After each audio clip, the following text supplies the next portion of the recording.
नमस्कार दोस्तों, आपने सिद्धि के बारे में तो जरूर सुना होगा, जिसे प्राप्त कर साधक असंभव से असंभव कार्य भी संभव कर सकता है। सिद्धि शब्द का सामान्य अर्थ है सफलता। सिद्धि अर्थात किसी कार्य विशेष में पारंगत होना। अधिकांश लोग मानते हैं कि सिद्धि तंत्र शास्त्र का हिस्सा है और इसे प्राप्त करना सामान्य जनों के लिए संभव नहीं है, जबकि योग साधना तथा आत्मनियंत्रण के द्वारा कोई भी मनुष्य इसे आसानी से प्राप्त कर सकता है। सिद्धियां दो प्रकार की होती हैं, एक परा और दूसरी अपरा। परा वह सिद्धि है जिसके द्वारा परलोक यानी स्वर्ग आदि लोकों के सुख साधनों के बारे में जाना जाता है, तथा अपरा सिद्धि वह सिद्धि है जो स्वप्न की बुद्धि से उत्पन्न होती है तथा निराकार तक का ज्ञान देती है। हिंदू धर्म ग्रंथों में 16 सिद्धियों का उल्लेख किया गया है, जिसके प्राप्ति के बाद ब्रह्मांड का कोई भी कार्य किसी साधक के लिए असंभव नहीं रह जाता। पहला है वाक सिद्धि। इस सिद्धि द्वारा साधक जो कुछ भी कहता है वो घटित हो जाता है। पुराने काल में सिद्ध ऋषि मुनियों में यह सिद्धि होती थी और इसी कारण वे श्राप या वरदान देने में सक्षम होते थे। वाक सिद्धि प्राप्त होने के बाद उस सिद्ध पुरुष द्वारा बोले गए सभी शब्द अर्थपूर्ण, व्यावहारिक और अलौकिक शक्तियों से भरे होते हैं। इस सिद्धि द्वारा कई बार जब व्यक्ति अपने चरम आवेग में होता है तब भी उसके मुख से निकली हुई बात सच हो जाती है। दूसरा है दिव्य दृष्टि सिद्धि। दिव्य दृष्टि प्राप्त मनुष्य वह देख सकता है जो एक साधारण मनुष्य की आंखें कभी नहीं देख सकती। ऐसा व्यक्ति किसी का भी भूत, वर्तमान और भविष्य देख सकता है। उन्हें समय से पूर्व ही भविष्य में होने वाली घटनाओं का ज्ञान हो जाता है तथा वह आंखें बंद करके उन अलौकिक शक्तियों को देख सकते हैं जिसे कोई भी साधारण मनुष्य नहीं देख सकता। तीसरा है प्रज्ञा सिद्धि। प्रज्ञा सिद्धि के तहत व्यक्ति में स्मरण शक्ति अद्भुत तरीके से विकसित हो जाती है तथा मनुष्य के मस्तिष्क का हर वो हिस्सा जागृत हो जाता है जिसमें असीमित ज्ञान बटोरने की क्षमता होती है। प्रज्ञा सिद्धि प्राप्त करने वाला व्यक्ति ब्रह्मांड के हर कण का ज्ञान अपनी बुद्धि में समा सकता है। चौथा है दूरश्रवण सिद्धि।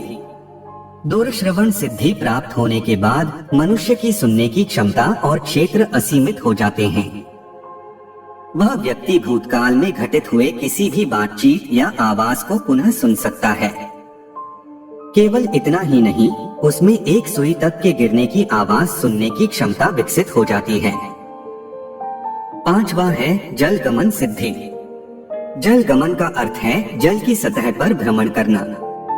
जल गमन सिद्धि प्राप्त होने के बाद कोई भी मनुष्य पानी की किसी भी सतह पर आसानी से चल सकता है, चाहे वह नदी की सतह हो, तालाब हो या समुद्र। छठा है वायुगमन सिद्धि। वायुगमन सिद्धि प्राप्त होने के बाद सिद्ध पुरुष का वायु पर पूरी तरह नियंत्रण हो जाता है। वह न केवल अपने शरीर को हल्का कर हवा में उड़ सकता है, बल्कि अपने शरीर का सूक्ष्म रूप धारण कर एक जगह से दूसरी जगह या एक लोक से दूसरे लोक की दूरी कुछ ही पलों में तय कर सकता है। सातवां है अदृश्यकरण सिद्धि। अदृश्यकरण सिद्धि के अंतर्गत कोई भी मनुष्य अपने शरीर का सूक्ष्म रूप धारण कर लोगों की नजरों से ओझल हो सकता है। वह इतना सूक्ष्म हो सकता है कि लोगों की सामान्य नजरें उसे नहीं देख सकती। आठवां है विशोका सिद्धि। इस सिद्धि को प्राप्त करने के पश्चात मनुष्य में रूप बदलने की क्षमता विकसित हो जाती है। वह व्यक्ति जब चाहे अपना रूप किसी के भी आगे बदलकर अपनी पहचान को छिपा सकता है। नवा है देव क्रियानुदर्शन सिद्धि। मान्यता है इस सिद्धि की प्राप्ति होने के बाद मनुष्य दैवीय शक्तियों या यूं कहें कि देवताओं के साथ संपर्क साध सकता है। दसवां है कायाकल्प सिद्धि। कायाकल्प का अर्थ है शरीर में बदलाव लाना। इस सिद्धि के कारण मनुष्य की शक्तियां वक्त के साथ क्षीण नहीं होती, लेकिन उनका नश्वर शरीर जर्जर होता चला जाता है। इस सिद्धि को प्राप्त करने के पश्चात कोई भी व्यक्ति अपने शरीर को फिर से युवा और आकर्षक बना सकता है, जिससे उसमें नवीनीकरण की क्षमता विकसित हो जाती है। 11वां है सम्मोहन सिद्धि।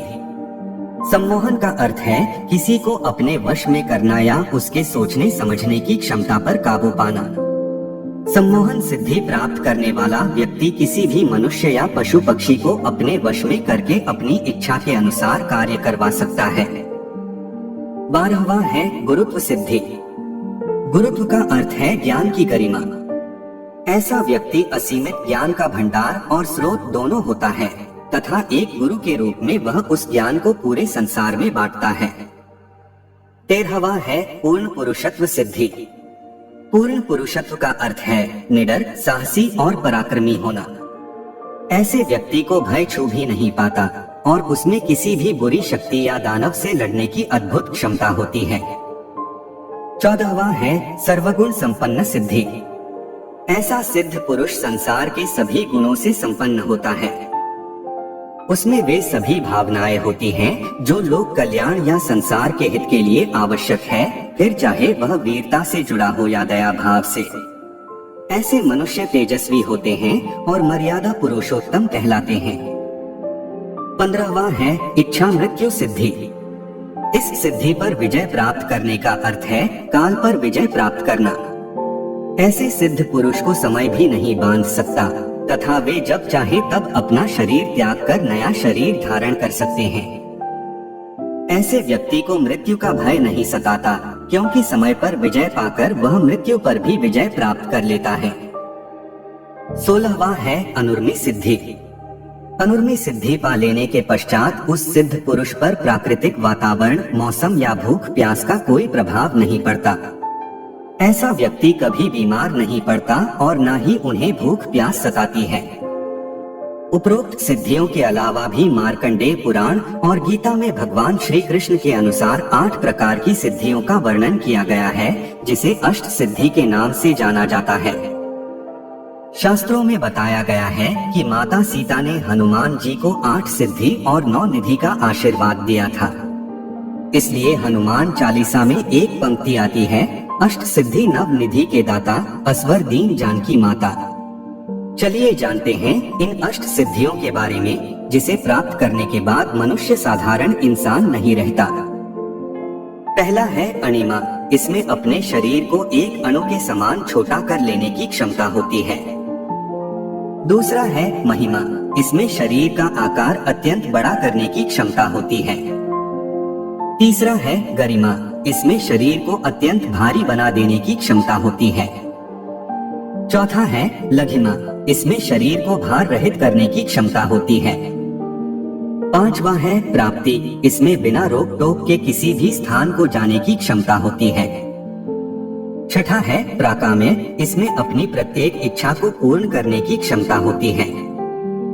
7वां है ईशित्व। इसमें प्रत्येक वस्तु और प्राणी पर पूर्ण अधिकार की क्षमता होती है। 8वां है वशित्व। इसमें प्रत्येक प्राणी को वश में करने की क्षमता होती है। अष्ट सिद्धियां वे सिद्धियां हैं जिन्हें प्राप्त कर व्यक्ति किसी भी रूप और देह में वास करने में सक्षम हो सकता है। वह सूक्ष्मता की सीमा पार कर सूक्ष्म से सूक्ष्म तथा जितना चाहे विशालकाय हो सकता है। परंतु सिद्धि प्राप्त करना कोई आसान काम नहीं होता। सिद्धि प्राप्त करने के तरीके काफी मुश्किल होते हैं। उसके लिए कठोर तप बहुत ही सावधानी से किए जाते हैं। इस कार्य में परिश्रम के साथ तन मन सबको तपना पड़ता है और एक समय के बाद सब सही होने पर सिद्धियों की प्राप्ति हो जाती है। दोस्तों, आप इन सब सिद्धियों में से कौन सा सिद्धि प्राप्त करना चाहते हैं? कमेंट्स में जरूर बताइएगा।